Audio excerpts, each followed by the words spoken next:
Hey, what's up, Waterloo region? Shauna Lynn Simon here from Beyond the Stage Homes, coming to you live from one of our staging projects that we're currently working on. Super excited about this, but listen, what I'm actually here to talk to you about is how to get your bed to look like a staged bed.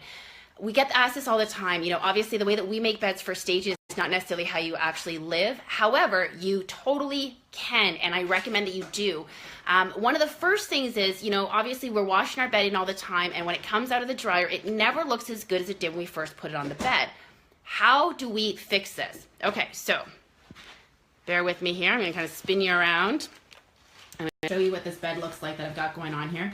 So this is our bed in our current stage property. See all these wrinkles on it?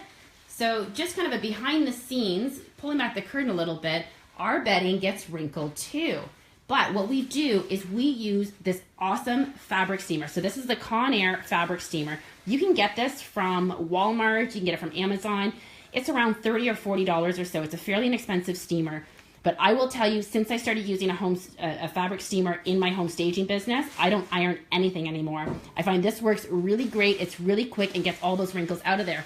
If you don't have a fabric steamer, you can iron your bedding as well. So you can put it right onto the bed and iron it right on top of the bed, and that will get all these creases out of it. And that helps to really make your bed look like a staged bed at all times, whether you're living or selling.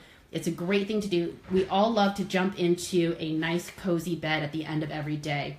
Then you add some nice accent pillows. We recommend anywhere from 3 to 5 on a queen bed, 5 to 7 for a king bed. And make sure you grab some of the nice big Euro pillows as well on the king bed. And usually 2 or 3 makes do on a twin bed. So hope you love how this room's turning out. I know we do.